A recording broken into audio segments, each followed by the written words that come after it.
ಸುಧೌಮ್ಯಾದಿಗಳನ್ನು ಇಲ್ಲಿಯ ಪರುಠವ ಮಾಡೆಂದು ಭೀಷ್ಮನು ಗುರು ಸಹಿತ ಕೈಕೊಂಡನು. ಎಲ್ಲರ ಮೇಲು ನೋಟವನು ಭೀಷ್ಮನು ಗುರು ಸಹಿತ ಕೈಕೊಂಡನು. ಎಲ್ಲರ ಮೇಲು ನೋಟವನು ಅರಸಗೆ ಧೃತರಾಷ್ಟ್ರ ಬಾಹ್ಲಿಕವರ ಬೃಹದ್ರಥ ಸೋಮದತ್ತರು ಪರಮ ಪೂಜ್ಯರು ಮಾನನೀಯರು ಯಜ್ಞವಾಟದಲ್ಲಿ. ಆಗ ಸರಿ ಧೌಮ್ಯಾನಿಗಳನ್ನೆಲ್ಲ ಕರೆಸಿಬಿಟ್ಟು ಮುಂದಿನ ಕ್ರಮವನ್ನ ನೀವು ಜರುಗಿಸಬೇಕು ಅಂತ ಹೇಳಿ ಪ್ರಾರ್ಥನೆ ಮಾಡಿದಾಗ ಅವರು ಆ ಋಷಿಗಳೆಲ್ಲ ಬಂದಿದಾರಲ್ಲ, ಮುಂದೆ ಯಜ್ಞ ನಡೀಬೇಕಲ್ಲ, ಆ ಯಜ್ಞದಲ್ಲಿ ಯಾರ್ಯಾರು ಯಾವ್ಯಾವ ಭಾಗ ವಹಿಸ್ಕೋಬೇಕು ಅಂತ ಅನ್ನೋದನ್ನ ವ್ಯಾಸರು, ಧೌಮ್ಯರು, ಯಾಜ್ಞವಲ್ಕ್ಯರು ಎಲ್ಲ ಬಂದಿದ್ರು. ಎಲ್ಲ ತೀರ್ಮಾನ ಮಾಡಿಕೊಂಡ್ರು. ಮುಂದೆ ನಡೆಯತಕ್ಕಂಥ ಈ ರಾಜಸೂಯ ಯಾಗದಲ್ಲಿ ಸ್ವಯಂ ಬ್ರಹ್ಮತ್ವ ಮಕರೋತು ತಸ್ಯ ಸತ್ಯವತಿ ಸುತಃ. ವ್ಯಾಸರು ಬ್ರಹ್ಮರು. ಆಮೇಲೆ ಈ ಧನಂಜಯ ವಂಶದಲ್ಲಿ ಪ್ರಸಿದ್ಧರಾಗಿರ್ತಕ್ಕಂಥ ಸುಸಾಮ ಎಂಬತಕ್ಕಂಥವರು ಸಾಮಗಾನ ಮಾಡತಕ್ಕಂಥ ಉದ್ಗಾತರುಗಳಾದರು. ಸರಿ, ಬ್ರಹ್ಮ ಉದ್ಗಾತರು, ಅಧ್ವರ್ಯು ಇದೆ ಬಹಳ ಮುಖ್ಯ. ಆ ಯಾಗದಲ್ಲಿ ಯಾಜ್ಞವಲ್ಕ್ಯೋ ಬಭೂವಾತ ಬ್ರಹ್ಮಿಷ್ಟೋ ಅಧ್ವರ್ಯು ಉತ್ತಮ. ಬ್ರಹ್ಮಜ್ಞಾನಿಯಾಗಿರ್ತಕ್ಕಂಥ ಯಾಜ್ಞವಲ್ಕ್ಯರು ಅವರು ಅಧ್ವರ್ಯುವಾದರು. ಪೌಲೋಹೋತ ವಸೋಃ ಪುತ್ರ ಧೌಮ್ಯೇನ ಸಹಿತೋಭವತು ಅಂತ. ಈ ವಸುಪುತ್ರರಾಗಿರ್ತಕ್ಕಂಥ ಈ ಪೌಲ ಎಂಬತಕ್ಕಂಥವರು ಮತ್ತು ಧೌಮ್ಯರು ಇವರಿಬ್ರು ಕೂಡ ಪ್ರಧಾನ ಹೋತೃಗಳು ಇಬ್ರು. ಆಮೇಲೆ ವೇದವೇ ಮೂರ್ತಿಮತ್ತಾಗಿದೆಯೋ ಅನ್ನುವಂತೆ ಬಂದಿರತಕ್ಕಂಥ ಮಹಾಮಹಾ ಋಷಿಗಳೆಲ್ಲರೂ ಕೂಡ ಬಾಕಿ ಹೋಮಕ್ಕೆ ಅವರೆಲ್ಲ ಹೋತೃಗಳಾಗಿ ಬಾಕಿ ಹೋಮಕ್ಕೆ ಏರ್ಪಾಟ್ ಮಾಡಿದ್ರು. ಭೀಷ್ಮ ದ್ರೋಣು ಮಹಾಮತಿ ಅಂತ. ಕೃತ ಪರಿಜ್ಞಾನ ಅಂತಂದ್ರೆ ಯಾವ್ದು ನಡೀತು, ಯಾವ್ದು ನಡೀಲಿಲ್ಲ, ಯಾವ್ದು ನಡೀಬೇಕಾಗಿದೆ ಅಂತ ಅನ್ನೋದನ್ನು ಎಲ್ಲ ಸೂಪರ್ವಿಷನ್ ಅಂತ ಹೇಳಿ ಹೇಳ್ತಾರಲ್ಲ, ಆ ಕೆಲಸನ ಒಬ್ರು ಮಾಡೋಕ್ಕಾಗೋಲ್ಲ ಅಂತ ಹೇಳಿ ಭೀಷ್ಮ ದ್ರೋಣ ವಹಿಸಿಕೊಂಡಿದ್ದಾರೆ. ಅರಸ ಕೇಳೈ ಪಾಕಶಾಲೆಯ ಹಿರಿಯ ಹಂತಿಗಳಲ್ಲಿ ಚತುರ್ದಶ ಕರಿಘಟೆಗಳೆಡೆಯಾಡುವು ಸಂಭಾರವನು ಸೇರಿ. ಹರಿವರಜತ ದ್ರೋಣಿಯಲಿ ಸುರಿದು ಸೇದುವ ರಾಟಳಂಗಳೊಳು ಎರೆವಘೃತ ಮಧು ತೈಲಧಾರ ರಚನೆ ಚೆಲುವಾಯಿತು. ಈಗ ಈ ವ್ಯವಸ್ಥೆ ಮಾಡಬೇಕಲ್ಲ, ಯಜ್ಞಾಂಗವಾಗಿರ್ತಕ್ಕಂಥ ಋಷಿಗಳ ವ್ಯವಸ್ಥೆ ಆಯಿತು. ಆಮೇಲೆ ಎಲ್ಲಾ ಕೆಲಸಗಳನ್ನು ಒಬ್ಬರು ನಿರ್ವಾಹಕ ಮಾಡೋದಕ್ಕೆ ಆಗೋಲ್ಲ ಅಂತ ಹೇಳಿ ಸರಿ ಧರ್ಮರಾಜ ಈ ರೀತಿ ವ್ಯವಸ್ಥೆ ಮಾಡಿದ. ಒಂದೊಂದು ಕೆಲಸವನ್ನ ತಮ್ಮ ಬಂಧುಗಳು ಒಬ್ಬೊಬ್ಬರು ವಹಿಸ್ಕೋಬೇಕು ಅಂತ. ಅದು ಪರಕೀಯರಿಂದ ಆಗೋದಲ್ಲ, ಬಂಧುಗಳೇ ಮಾಡಬೇಕು. ಒಂದೊಂದು ಕೆಲಸವನ್ನ ಒಬ್ಬೊಬ್ಬರು ವಹಿಸ್ಕೋಬೇಕು ಅಂತ ಹೇಳಿ ಏರ್ಪಾಟ್ ಮಾಡಿದ್ದಾನೆ. ಭವ್ಯ ಭೋಜ್ಯಾಧಿಕಾರೇಶು ದುಶ್ಯಾಸನಂ ಆಯೋಜಯಿತು. ಈ ಭಕ್ಷ್ಯಗಳನ್ನು ಮಾಡಿಸೋದು, ಅದನ್ನು ಸರಿಯಾಗಿ ವಿನಿಯೋಗ ಮಾಡಿಸೋದು, ಆ ಅಡಿಗೆಯವರ ಹತ್ರ ಚೆನ್ನಾಗಿ ಪಾಕಾದಿಗಳನ್ನು ಮಾಡಿಸ್ತಕ್ಕಂಥದ್ದು, ಅದನ್ನು ವಿತರಣೆ ಮಾಡತಕ್ಕಂಥದ್ದು ದುಶ್ಯಾಸನ ಅಧಿಕಾರ. ಬ್ರಾಹ್ಮಣರ ಊಟೋಪಚಾರ ಸರಿಯಾಗಿ ನಡೀತೇ ಇಲ್ವೇ ಅನ್ನೋದನ್ನು ನೋಡ್ಕೊಳ್ಳೋದಕ್ಕೆ ಅಶ್ವತ್ಥಾಮರು. ಆಮೇಲೆ ರಾಜರ ಊಟೋಪಚಾರ ಅದು ಸರಿಯಾಗಿ ನಡೀತೇ ಇಲ್ವೇ ಅಂತ ರಾಜ ಸತ್ಕಾರಕ್ಕಾಗಿ ಸಂಜೆಯನ್ನ ಏರ್ಪಾಟ್ ಮಾಡಿದ್ದಾರೆ. ಆಮೇಲೆ ಕರ್ಮ ಆದ ಕೂಡಲೇನೆ ಅದಕ್ಕೆ ತಕ್ಕಂಥ ದಕ್ಷಿಣೆ ಕೊಡಬೇಕಾದ್ರೆ ಸರಿಯಾಗಿರ್ತಕ್ಕಂಥವ್ರು ಬೇಕು ಅಂತ ಹೇಳಿ ಕೃಪಾಚಾರ್ಯರನ್ನ ದಕ್ಷಿಣೆ ಕೊಡೋದಕ್ಕೆ ಏರ್ಪಾಟ್ ಮಾಡಿದ್ದಾರೆ. ಏನೇನು ಖರ್ಚಾಯಿತು ಅದು ನೋಡ್ಕೋಬೇಕು ಅಂತ ಖರ್ಚಿನ ಮಾವನ್ನ ವಿತರಣೆಗೆ ವಹಿಸಿದ್ದಾರೆ.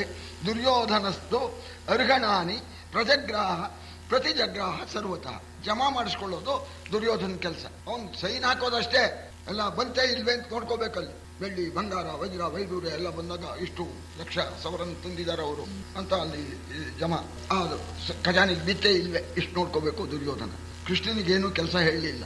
ಆ ಕೃಷ್ಣ ಬಂದ, ಬಾವ ನಿನ್ನ ಯಜ್ಞದಲ್ಲಿ ನಂಗೇನು ಕೆಲಸ ಇಲ್ವ ಅಂತ. ಪರಮಾತ್ಮ ನಿನಗೆ ಕೆಲಸ ಕೊಡದೆ, ನೀನು ಸುಮ್ಮನೆ ಕೂತ್ಕೊಂಡ್ರೆ ಸಾಕು ಅಂದಾಗ ಆಗೋಲ್ಲ, ನಾನೇ ಮಾಡ್ತೇನೆ ಅಂತ ಹೇಳಿ ಪರಮಾತ್ಮ ಚರಣ ಕ್ಷಾಲನೆ ಕೃಷ್ಣ ಬ್ರಾಹ್ಮಣಾನಾಂ ಸ್ವಯಂ ಹ್ಯಭೂತೋ ಪಿಪ್ರೀಷು ಫಲಮುತ್ತಮಂ. ಬ್ರಾಹ್ಮಣರ ಚರಣಕ್ಷಾಲನ ಅದು ಕೃಷ್ಣ ತಾನಾಗೇನೆ ನಾನು ಮಾಡೇ ತೀರ್ಬೇಕು, ನಂದು ಒಂದು ಕೆಲಸ ಬೇಕು, ಸುಲಭದ ಕೆಲಸ ನಾನು ತಗೊಳ್ತೇನೆ, ಬಂದಂಥ ಬ್ರಾಹ್ಮಣರ ಕಾಲು ತೊಳಿತೇನೆ, ಫಲಂ ಪಿಪ್ರೀಷು. ಬ್ರಾಹ್ಮಣರ ಕಾಲ್ ತೊಳೆದ್ರೆ ಇಂಥ ಫಲ ಉಂಟಾಗುತ್ತೆ, ಅದು ನಂಗೂ ಬರಲಿ ಭಾವ, ನಿಂಗೂ ಬರಲಿ, ಅವನಿಗೂ ಫಲ ಬರಬೇಕು ಅಂತ ಹೇಳಿ ಈ ಕೆಲಸವನ್ನ ಕೃಷ್ಣ ವಹಿಸ್ಕೊಂಡಿದ್ದಾನೆ. ಎಲ್ಲ ಆಯ್ತು. ಆಮೇಲೆ ಬಡಿಸೋದಕ್ಕೆ ಎಷ್ಟು ಜನ ಬೇಕಾಗತ್ತೆ, ಆಮೇಲೆ ಅಡುಗೆ ಮನೆ ಎಲ್ಲಿರುತ್ತೋ, ಊಟಕ್ಕೆ ಎಲ್ಲಿ ಕೂತಿರ್ತಾರೋ ಅದಕ್ಕೋಸ್ಕರ ಒಂದು ವ್ಯವಸ್ಥೆ ಮಾಡಿದ್ರಂತೆ. 14 ಆನೆಗಳನ್ನ ಸರಿ ಏರ್ಪಾಟ್ ಮಾಡಿದಾರಂತದ್ದು. ಮೈ ತೊಳಸಿ ಚೆನ್ನಾಗಿ ಏರ್ಪಾಟ್ ಮಾಡಿ 14 ಆನೆಗಳ ಮೇಲೆ ಭಕ್ಷ್ಯ ಭೋಜ್ಯ ಅಡಿಗೆ ಇದನ್ನ ರಸ್ತೆನೂ ಮಾಡ್ಬಿಟ್ಟಿದಾರಂತೆ ಆನೆ ಓಡಾಡೋದಕ್ಕೆ. ಆಮೇಲೆ ಮೇಲೆ ಹೇರಿಸಿ ಕಳಿಸ್ಬಿಡೋರಂತೆ. 14 ಆನೆ ಹೋಗ್ಬೇಕು ತಗೊಂಡು ಅಲ್ಲೆಲ್ಲ ಇಳಿಸಿ, ಅದು ಬರೋ ಹತ್ತಿ ಇಲ್ಲಿ ಇನ್ನೊಂದು 14 ಆನೆ ಇಲ್ಲಿಂದ ಈ ಕಡೆಯಿಂದ ಹೋಗೋದು, ಹೀಗೆ ವ್ಯವಸ್ಥೆ ಮಾಡಿದ್ರಂತೆ. ಆಮೇಲೆ ಇದೆಯಲ್ಲ ಇನ್ನು ರಸಪದಾರ್ಥಗಳು, ಪರಮಾನ್ನ, ತುಪ್ಪ, ಹಾಲು, ಮೊಸರು ಇವನ್ನೆಲ್ಲ ಹ್ಯಾಂಗ್ ಕೊಡೋದು ಅಂತ ಅದಕ್ಕೆ ಈ ಬೆಳ್ಳಿ ದೋಣಿ ಮಾಡಿಬಿಟ್ಟಿದ್ರು. ಬೆಳ್ಳಿ ದೋಣಿ ಅದು ಎಲ್ಲ ಎಲ್ಲೆಲ್ಲಿ ಊಟ ಕೂತಿದಾರೋ ಅಲ್ಲೆಲ್ಲ ಬೆಳ್ಳಿ ದೋಣಿ ಮಾಡಿ ಇಟ್ಬಿಟ್ಟಿದ್ದಾರೆ. ಇಲ್ಲಿ ಹಾಕ್ಬಿಡ್ತಾರೆ, ಅದು ಹರಿತಾ ಇದೆ ಅಲ್ಲಿ. ಹಾಲಿನ ದೋಣಿ, ಆಮೇಲೆ ತುಪ್ಪದ ದೋಣಿ, ಇದೆಲ್ಲ ಹರಿತಾ ಇದೆ. ದೊಡ್ಡ ದೋಣಿಗಳು. ಆ ದೋಣಿಲಿ ಹ್ಯಾಂಗ್ ತುಂಬ್ಕೊಳ್ಳೋದು ಅಂದ್ರೆ ತುಂಬ್ಕೊಳ್ಳೋದು ಕಷ್ಟ, ಭಾರಿ ದೋಣಿ ಹರಿತಾ ಇದೆ. ಅಲ್ಲಿ ರಾಟೆ ಕಟ್ಬಿಟ್ಟಿದ್ರು. ಸ್ವಿಚ್ ಹಾಕ್ಬಿಟ್ರೆ ಸುರಿಯುತ್ತೆ, ಹಿಂಗೆ ಸುರಿಯುತ್ತೆ, ಅದನ್ನು ವಿನಿಯೋಗ ಮಾಡೋರು ಅಂತ ಈ ಪ್ರಕಾರವಾಗಿ ಏರ್ಪಾಟ್ ಮಾಡಿದ್ರು ಅಂತ ನಾವು ಕುಮಾರವ್ಯಾಸ ಒಂದು 2-3 ಪದ್ಯ ಹೇಳಿದ್ದಾನೆ. ನಾವು ಒಂದು ಪದ್ಯನ ಈ ರೀತಿ ಆ ಬಡಿಸೋ ವಿತರಣೆಗೆ ಏರ್ಪಾಟ್ ಮಾಡಿದ್ರು. ಆದುದನುಪಮ ಕುಂಡವಂತವೇದಿಯ ಸಮೀಪದಲ್ಲಿ, ಆದುದು ಅನುಪಮ ಕುಂಡವು ಅಂತರ್ವೇದಿಯ ಸಮೀಪದಲ್ಲಿ, ಹೊರೆಗಳ ಶೋಧಿಸಿ ಇದ್ಮ ಕುಶಂಗಳ ಸ್ಥಂಡಿಲದ ಸೀಮೆಯಲಿ, ಆದರಿಸಿ ಪರಿಚಾರಕರು ಸಂಪಾದಿಸಿದ ಘೃತಚರು ಪುರೋಡಾಶಾದಿ ಸಂಭಾರೌಘವನುವಾಯಿತ್ತು ನಿಮಿಷದಲ್ಲಿ. ಸಾಧನಗಳು, ಹೋಮ ಹವನಕ್ಕೆ ಸಮಿತ್ತು, ಆಜ್ಯ ಇದೆಲ್ಲ ಬೇಕಲ್ಲ, ಪುರೋಡಾಶ ಇದನ್ನೆಲ್ಲ ಎಲ್ಲಿಟ್ಕೋಬೇಕು? ದೂರದಲ್ಲಿ ಇಟ್ಟಾಗಲ್ಲ. ಆ ಅಂತರ್ವೇದಿಗೆ ಹತ್ತಿರದಲ್ಲಿ ಒಂದು ದೊಡ್ಡ ಎತ್ತರವಾದ ದೊಡ್ಡ ವಿಸ್ತಾರವಾದ ಜಗಲಿನ ಎತ್ತರವಾಗಿ ಕಟ್ಟಿಬಿಟ್ಟಿದ್ರಂತೆ. ಅಲ್ಲಿ ಹಾಕ್ಬಿಟ್ಟಿದೆ ಸಮಿತಿಗಳು. ಒಂದೊಂದು ಗ್ರಹಕ್ಕೆ ಒಂದೊಂದು ಸಮಿತ್ತು. ನಾವು ಎಲ್ಲದನ್ನು ಅಶ್ವತ್ಥಾನೆ, ಸೂರ್ಯನಿಗೂ ಅಶ್ವತ್ಥ, ಚಂದ್ರನಿಗೂ ಅಶ್ವತ್ಥ ನಾವು ಮಾಡ್ತೇವೆ. ನ್ಯಾಯವಾಗಿ ಒಂದೊಂದು ಗ್ರಹಕ್ಕೆ ಇಂತಿಂತ ಸಮಿತ್ತು ಅಂತ ಹೇಳಿಸಿದೆ. ಅದೆಲ್ಲ ಧೂಮಿರು ವ್ಯಾಸರು ಇದ್ದಾರೆ. ಆಯಾಯ ಸಮಿತಿ 1000 ಎಷ್ಟೋ ಅಷ್ಟು ಅಲ್ಲ ಹಾಕ್ಬಿಟ್ಟೆಲ್ಲ ಲೆಕ್ಕ ಮಾಡಿ ಕಟ್ಟಿ ಇಟ್ಟಿರ್ತಾರೆ. ಸೂರ್ಯನಿಗೆ ಆ ಕಟ್ಕೊಡ ಅನ್ಬೇಕು, ಅಲ್ಲಿ ಸರಸರ ಸಿಗ್ಬೇಕು, ಹಾಗೆಲ್ಲ ಏರ್ಪಾಟ್ ಮಾಡಿದ್ದಾರೆ. ಆಮೇಲೆ ಈ ಚರುವು ಎಲ್ಲ ಮಾಡ್ಬೇಕಲ್ಲ, ಅವರು ಭಟ್ರು ಸರಿಯಾಗಿ ಮಡಿಯಾಗಿರ್ಬೇಕು ಅಂತ ಭಟ್ರಿಗೆ ಏರ್ಪಾಟ್ ಮಾಡಿದ್ರು ಅಂತ. ಹೋಮ ಹವನ ಅದಕ್ಕೆ ಸಾಮಗ್ರಿ ದ್ರವ್ಯಗಳು, ಹೋಮದ ದ್ರವ್ಯಗಳನ್ನ ಮಡಿಮಡಿಯಾಗಿರ್ತಕ್ಕಂಥ ಆ ಪರಿಚಾರಕರು ಅದೆಲ್ಲ ಏರ್ಪಾಟ್ ಮಾಡಿ ಪರಿಚಾರಕರು ಆಧರಿಸಿ ಪುರೋಡಾಶ ಚರು ಎಲ್ಲ ಏರ್ಪಾಟ್ ಮಾಡಿ ಇಟ್ಟಿದ್ದಾರೆ.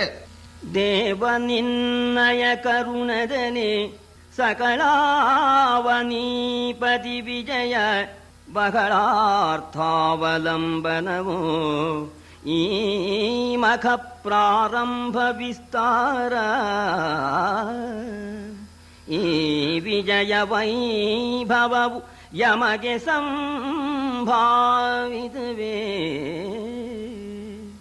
ಈ ವಿಜಯ ವೈಭವವು ಯಮಗೆ ಸಂಭಾವಿತವೇ ವರರಾಜಸೂಯಕ್ಕೆ ದೇವ ದೀಕ್ಷಿತನಾಗು ನೀನು ವರರಾಜಸೂಯಕ್ಕೆ ದೇವಾದೀಕ್ಷಿತನಾಗು ನೀನೆಂದು ಎರಗಿದನು ಪದಗೆ. ಎಲ್ಲ ಏರ್ಪಾಟಾದ್ಮೇಲೆ ಪರಮಾತ್ಮನ ಹತ್ರಕ್ಕೆ ಬಂದ ಧರ್ಮರಾಜ ನಮಸ್ಕಾರ ಮಾಡಿದ್ರು. ಏನಪ್ಪಾ ಭಾವ, ಯಾಕೆ ಬಂದೇನು ನೋಡ? ಕೃಷ್ಣ, ನಿನ್ನ ಅನುಗ್ರಹದಿಂದ ಎಲ್ಲ ಸಿದ್ಧವಾಗಿದೆ, ಅಲ್ಲಿ ಪಾಕ ಆಗ್ತಾ ಇದೆ, ಇದು ಋಷಿಗಳೆಲ್ಲ ಬಂದಿದ್ದಾರೆ, ಯಜ್ಞ ಆರಂಭ ಆಗ್ಬೇಕು. ಕೃಷ್ಣ, ನನಗಂಥ ಯೋಗ್ಯತೆ ಇಲ್ಲಪ್ಪ, ಎಲ್ಲ ನಿನ್ನಿಂದಲೇ ಇದೆಲ್ಲ ಬಂದಿರೋದು. ಹಾಗೆ ನಿಮ್ಮ ರಾಣಿಯರು ಬಂದಿದ್ದಾರೆ, ನೀನೇ ದೀಕ್ಷಿತನಾಗ್ಬಿಡು, ನೀ ಮಾಡಿಬಿಟ್ರೆ ನಾವು ಮಾಡಿದ ಹಾಗೆ ಅಂತಂದ. ಇದು ದೊಡ್ಡ ಯಜ್ಞ, ಏನೇನಾಗುತ್ತೋ ನನಗೆ ಧೈರ್ಯ ಇಲ್ಲ, ನಿನ್ನ ಅನುಗ್ರಹದಿಂದ ಒದಗಿರ್ತಕ್ಕಂಥ ಈ ವಸ್ತುವಿನಿಂದ ನೀನೇ ಯಜ್ಞ ಮಾಡು ಅಂತ ಹೇಳಿ ಕೃಷ್ಣನ ಪಾದಗಳ ಮೇಲೆ ಧರ್ಮರಾಜ ನಮಸ್ಕಾರ ಮಾಡೋಣ ಬಗ್ಗಿ ಅವನ್ನ ಎತ್ತಿದ. ಮಣಿದು ಹಿಡಿದೆತ್ತಿದನು ರಾಯನ ಹಣೆಯನು ಅನುಪಮ ಕರುಣನಿಧಿ ಮಣಿದು ಹಿಡಿದೆತ್ತಿದನು ರಾಯನ ಹಣೆಯನು. ಕಡುಗುಣಿಯೇ ಬಾ ಎನ್ನಾನೆ ಬಾಯಂದಪ್ಪಿ ಮೈದಡವಿ. ಕಡುಗುಣಿಯೇ ಬಾ ಎನ್ನಾನೆ ಬಾಯಂದಪ್ಪಿ ಮೈದಡವಿ. ಗುಣವಹುದು ನಿನಗಿಂದು ಇಂದು ಕುಲದಿನ ಮಣಿಯೇ. ಗುಣವಹುದು ನಿನಗಿಂದು ಇಂದು ಕುಲದಿನ ಮಣಿಯೇ. ದೀಕ್ಷಿತನಾಗು ಮದವಾರಣನೆ ದೀಕ್ಷಿತನಾಗೆನುದ ಬೋಳೈಸಿದನು ಹರದಿ. ಕೃಷ್ಣನಿಂದ ಅಪ್ಪಣೆ ತಗೋಬೇಕಲ್ಲ, ಅದಕ್ಕೆ ಧರ್ಮರಾಜ ಈ ರೀತಿ ಅಂದ, ದೀಕ್ಷಿತನಾಗು ಅಂತ. ಆ ಬಗ್ಗಿ ಧರ್ಮರಾಜನ್ನ ಮೇಲಕ್ಕೆ ಹಬ್ಬಿಸ್ಕೊಂಡ್ಬಿಟ್ಟು ಅವನನ್ನು ಒಪ್ಕೊಂಡು ಅವನ ಮೈಯನ್ನ ತಡವರಿಸ್ತಾ, ಅಲ್ವೋ ನಿನಗಿಂತ ಉತ್ತಮ ದೀಕ್ಷಿತರು ಇದ್ದಾರೇನಪ್ಪ, ನೀನು ಸಾಮಾನ್ಯನೇನು, ಚಂದ್ರಕುಲ ತಿಲಕ, ಚಂದ್ರಕುಲ ಮಣಿಯೇ, ಧರ್ಮರಾಜ ಮಾಡಪ್ಪ, ನೀನು ಯಜ್ಞ ಮಾಡಬೇಕು, ನಾವು ನೋಡ್ಬೇಕಪ್ಪ, ನಿನ್ನಂಥವ್ರು ಯಾರಿದ್ದಾರೋ ನೀನು ದೀಕ್ಷಿತನಾಗಪ್ಪ, ಯೋಚನೆ ಮಾಡಬೇಡ ಕಂದಯ್ಯ ಅಂತ ಆ ಪ್ರೇಮವನ್ನ ತೋರಿಸೋದಕ್ಕೆ ಕೈ ಬರೀತಾ ಇದ್ದಾನೆ. ಒಂದು ಮೈಯನ್ನೆಲ್ಲ ತಡವರಿಸೋಣ, ಆಗಬಹುದು, ನೀ ಅಪ್ಪಣೆ ಕೊಟ್ಟ ಮೇಲೆ ಪ್ರಾರಂಭ ಮಾಡ್ತೇನೆ ಅಂತ ಹೇಳಿ ಯಜ್ಞಾರಂಭ ಆಗ್ತಾ ಇದೆ. ಎನೆ ಹೊಸಾದವೆನುತ್ತ ಯಮನಂದನನು ವೈಶಾಖದ ಚತುರ್ದಶಿ ದಿನದಲ್ಲಿ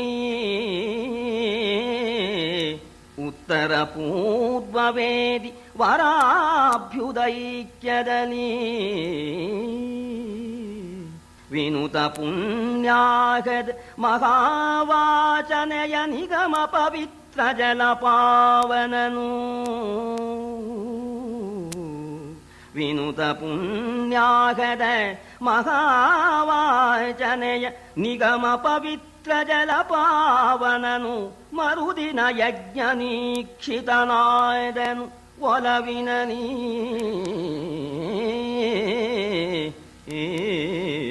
ಆಗ ಧರ್ಮರಾಜ ಯಜ್ಞ ದೀಕ್ಷಿತನಾದ ಅಂತ. ಪೌರ್ಣಮಿಯ ದಿವಸ ಯಜ್ಞ ಆರಂಭ ಆಗಬೇಕು.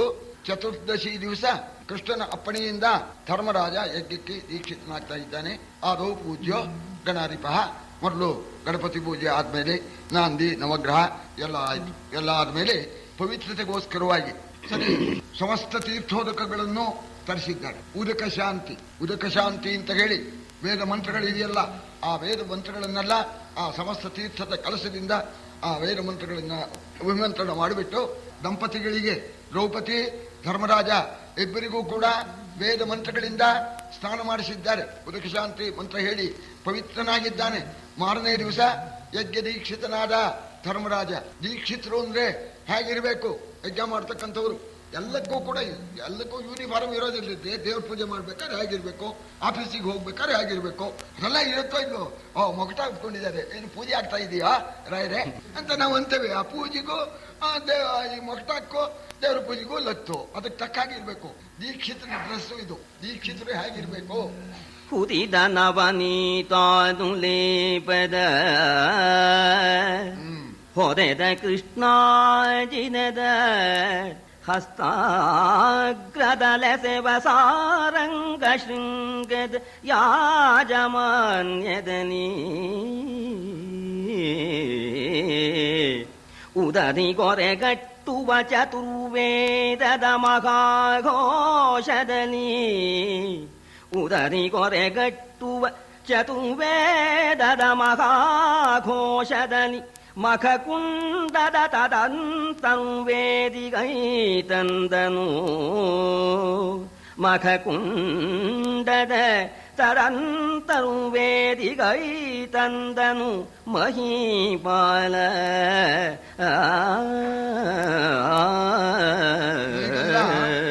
ಬೆಣ್ಣೆ ಹಚ್ಕೋಬೇಕಂತವ ದೀಕ್ಷಿತನಾಗಿರ್ತಕ್ಕಂಥವನು ಕೃಷ್ಣಾಜಿನ ಹೊತ್ಕೊಂಡಿರ್ಬೇಕು. ಕೃಷ್ಣಾಜಿನ ಹೊತ್ಕೊಂಡಿರ್ಬೇಕು. ಮೈಗೇನಾರು ತುರಿಕೆ ಉಂಟಾದರೆ ಉಗುರು ಸಂಬಂಧ ಮಾಡಬಾರದು. ತುರಿಕೆ ಆದಾಗ ತುರಿಸಿಕೊಳ್ಳೋದಕ್ಕೋಸ್ಕರ ಈ ಜಿಂಕೆ ಕೊಡು, ಆ ಜಿಂಕೆ ಸಾರಂಗ ಶೃಂಗ ಅಂತ ಅದು ಕೈಯಲ್ಲಿ ಹಿಡ್ಕೊಂಡು ಹಿಂಗನ್ಬೇಕಂತ ಅದನ್ನ ಕೈಯಲ್ಲಿ ಹಿಡ್ಕೊಂಡಿದ್ದಾನೆ. ಪವಿತ್ರಾದಿಗಳನ್ನೆಲ್ಲ ಧರಿಸಿದ್ದಾನೆ. ಅವನು ಬರ್ಬೇಕಲ್ಲ, ಅವನ್ನ ದೀಕ್ಷಿತನನ್ನ ಈ ಅಂತರ್ವೇದಿಗೆ ಕರ್ಕೊಂಡು ಬರ್ಬೇಕಲ್ಲ. ಆ ಕರ್ಕೊಂಡು ಬರೋದೇ ಒಂದು ಮಂತ್ರ. ಆವಾಗ ಮಹಾ ಋಷಿಗಳು ವೇದ ಘೋಷ ಮಾಡ್ತಾ ಇದ್ದಾರೆ. ಉದತಿ ಘೋಷವನ್ನ ಮೀರಿಸಿಬಿಟ್ಟಿದೆಯಂತೆ. ಸಮುದ್ರ ಘೋಷವನ್ನು ಮೀರಿಸತಕ್ಕಂಥ ವೇದ ಘೋಷಗಳೊಡನೆ ಅಂತರ್ವೇದಿಗೆ ಬಂದಿದ್ದಾನೆ. ಅಗ್ನಿತ್ರಯಂ ಇದಂತೆ ತ್ರೇತ ಅಂತ ಹೇಳಿ ತ್ರೇತಾಗ್ನಿಗಳು ಅಲ್ಲಿ ಉರಿತಾ ಇದೆಯಂತೆ. ಸರಿ, ಗಾರೋಪತ್ಯ, ಆವನೀಯ, ದಕ್ಷಿಣಾಗ್ನಿ ಅಂತ ಹೇಳಿ ಆ 3 ಅಗ್ನಿಗಳು ಅಲ್ಲಿ ಉರಿತಾ ಇದೆ ಅಂತ ಅಂತರ್ವೇದಿ ಅಂತ ಹೆಸರು. ಅಲ್ಲಿಗೆ ಧರ್ಮರಾಜನ ಕರ್ಕೊಂಡು ಬಂದಿದ್ದಾರೆ. ಇನ್ನು ಈ ರಾಜಸೂಯಾಗದಲ್ಲಿ ಈ 3 ಅಗ್ನಿಗಳಲ್ಲದೇನೆ ಇನ್ನೂ 6 ಅಗ್ನಿಗಳಂತೆ. ಅದನ್ನೆಲ್ಲ ಪ್ರತಿಷ್ಠೆ ಮಾಡಿ ಅಲ್ಲೆಲ್ಲ ಹೋಮ ಹವನ ಎಲ್ಲ ನಡಿಬೇಕು. ಈ ರೀತಿ ಧರ್ಮರಾಜನ ಕರ್ಕೊಂಡು ಬಂದ್ರು. ಇಲ್ಲಿ ಧರ್ಮರಾಜ ಬಂದು ಯಜ್ಞಕ್ಕೆ ದೀಕ್ಷಿತನಾಗಿ ಕೂತ್ಕೊಂಡ. ಯಜ್ಞಾರಂಭ ಆಗ್ಬೇಕಲ್ಲ. ರಾಜರುಗಳೆಲ್ಲ ಯಜ್ಞ ನೋಡೋಕೆ ಬಂದವರು. ಅವರನ್ನ ಬಹಿರ್ವೇದಿಯಲ್ಲಿ ಸಿಂಹಾಸನ ಇಟ್ಬಿಟ್ಟಿದ್ದಾರೆ. ಅವರಿಗೆಲ್ಲ ನೋಡೋಕೆ ಅನುಕೂಲ ಆಗಲಿ ಅಂತ. ಇಲ್ಲಿ ಪ್ರಾರಂಭ ಆಗೋ ಹೊತ್ತಿಗೆ ಆ ಅರಮನೆಯಲ್ಲಿದ್ದಂಥ ಎಲ್ಲ ರಾಜರುಗಳು ಕೂಡ ಬಂದರು ಅಲ್ಲಿಗೆ. ನೆರೆದುದವನೀ ಪಾಲ ಜನಸಾಗರ, ನೆರೆದುದವನೀ ಪಾಲ ಜನಸಾಗರ, ಬಹಿರ್ವೇದಿಯ ಮಹಾಚಪ್ಪರದೊಳಗೆ ತಮ್ಮ ಸಿಂಹಾಸನ ಸಗಾಢದಲ್ಲಿ ಪರಮ ಋಷಿಗಳ ವೇದ ಘೋಷೋತ್ಕರ ನೃಪಾಧ್ವರ ವಿಷಯ ತರ್ಕ ಸ್ಫುರಣ ಕೋಲಾಹಲದ ಕಳಕಳ ತುಂಬಿತು ಅಂಬರವ. ವೇದಘೋಷ ನಡೀತಾ ಇದೆಯಂತೆ. ಆ ವೇದಘೋಷ ಧ್ವನಿ ಆ ಯಜ್ಞ ಮಂಟಪವನ್ನ ತುಂಬಿದ್ದಲ್ದೇನೆ ಆಕಾಶಕ್ಕೂ ಕೂಡ ವ್ಯಾಪಿಸಿಬಿಟ್ಟಿದೆಯಂತೆ. ಅಂಥ ವೇದಘೋಷ ಧ್ವನಿ ವ್ಯಾಪಿಸ್ತಾ ಇದೆಯಂತೆ. ಸರಿ, ಇಲ್ಲಿ ಶಾಸ್ತ್ರಜ್ಞಾನಿಗಳೆಲ್ಲ ಇದ್ದಾರೆ. ಶಾಸ್ತ್ರಾರ್ಥ ವಿಚಾರ ಈ ಧ್ವನಿ ಆಕಾಶಕ್ಕೆ ವ್ಯಾಪಿಸ್ತು. ಆಮೇಲೆ ಹೋಮ ಮಾಡತಕ್ಕಂಥ ಸಾಮಗ್ರಿಗಳು ಅದಕ್ಕೊಂದು ಪದ್ಯ ಹೇಳಿದ್ದಾರೆ. ಚರುತಿಲದ ರಾಶಿಗಳ ಸೃಕ್ಸ್ರುವ ಬರುಹಿಗಳ ಬಲುಹೊರೆಗಳ ಆಜ್ಯೋತ್ಕರದ ಪತ್ರಾವಳಿಯ ನಿರ್ಮಲ ಸಾರ ಸಮಿಧೆಗಳ ಪರಿವಲಯ ರಾಮೀಕ್ಷೆಗಳ ಪರಿಕರದ ವಿವಿಧ ದ್ರವ್ಯಮಯ ಬಂಧುರದಲ್ಲಿ ಎಸೆದುದು ಯಜ್ಞವಾಟಿಕೆ ರಾಜಸೂಯದಲ್ಲಿ. ರಾಜಸೂಯದಲ್ಲಿ ಏನು ಮಡಿಮಡಿಯಾಗಿ ಇಟ್ಬಿಟ್ಟಿದ್ದಾರೆ ಅಲ್ಲಿ. ಪುರೋಡಾಶ ಆಮೀಕ್ಷ ಅಂತ ನಮ್ಮ ಅಮರಸಿಂಹ ಎಂಥ ಕವಿ ನೋಡಿ, ಜೈನ. ಅವನಿಗೆ ಗೊತ್ತಷ್ಟು ನಮ್ಗೆ ಗೊತ್ತಿಲ್ಲ. ಆ ಬ್ರಾಹ್ಮಣ ವರ್ಗ ಅಂತಲೇ ಒಂದು ವರ್ಗ ಬರೆದಿದ್ದಾನೆ. ಅಲ್ಲಿ ಬ್ರಾಹ್ಮಣರ ಆಚಾರ, ಬ್ರಾಹ್ಮಣರು ಹೇಗಿರ್ಬೇಕು, ಬ್ರಾಹ್ಮಣರ ಯಜ್ಞ ಹೇಗೆ ನಡೆಯುತ್ತೆ, ಆ ಯಜ್ಞದಲ್ಲಿರ್ತಕ್ಕಂಥ ವಸ್ತುಗಳ ಹೆಸರೇನು ಅಂತ ಎಲ್ಲ ಬರೆದಿದ್ದಾನೆ ಮಹಾನುಭಾವ. ಆಮೀಕ್ಷ ಅಂತಂದ್ರೆ ಆಮೀಕ್ಷಾಸ ಶ್ರುತೋಷ್ಣೇಯ ಕ್ಷೀರೇಸ್ಯ ದಧಿಯೋಗತಃ. ಚೆನ್ನಾಗಿ ಹಾಲು ಕಾಸ್ಬೇಕು, ತೀರ ಆರಬಾರ್ದು. ಶ್ರುತೆ ಉಷ್ಣೆ, ಸ್ವಲ್ಪ ಬಿಸಿ ಇರ್ಬೇಕು, ಅದಕ್ಕೆ ಮೊಸರು ಸೇರಿಸ್ಬೇಕು. ಅದಕ್ಕೆ ಆಮೀಕ್ಷ ಅಂತ ಹೆಸರು. ಅದು ಹೋಮದಲ್ಲಿ ಬರುತ್ತೆ. ಅಲ್ಲಿ ಒಂದ್ ಕಡೆ ಅಲ್ಲಿ ಇಟ್ಬಿಟ್ಟಿದ್ದಾರೆ ಒಂದು ಕೊಡಗಳಲ್ಲಿ ಆಮೀಕ್ಷೆನ. ಪೃಷದಾಜ್ಯಂ ಸದಧ್ಯಾಜ್ಯೆ. ಪೃಷದಾಜ್ಯ ಅಂತ ಹೋಮದ್ರವ್ಯ. ಪೃಷದಾಜ್ಯ ಅಂದ್ರೆ ಯಾವುದು ಅಂದ್ರೆ ಸದಧ್ಯಾಜ್ಯೆ. ದಧಿ ಆಜ್ಯ, ಮೊಸರು ತುಪ್ಪ ಸೇರಿದ್ದಕ್ಕೆ ಪೃಷದಾಜ್ಯ ಅಂತ. ಪುರೋಡಾಶ ಅನ್ನೋದು ಅದು ಪಾಕ ಮಾಡಿರ್ತಕ್ಕಂಥದ್ದು. ಅದೆಲ್ಲ ಮಡಿಮಡಿಯಾಗಿ ಇಟ್ಟಿದ್ದಾರೆ. ಸಮಿತಿಗಳು, ದರ್ಭೆಗಳು, ಏನೇನು ಹೋಮ ದ್ರವ್ಯಗಳು ಎಲ್ಲ ಇಟ್ಬಿಟ್ಟಿದ್ದಾರಂತೆ. ಯಜ್ಞ ಪ್ರಾರಂಭವಾಯಿತು.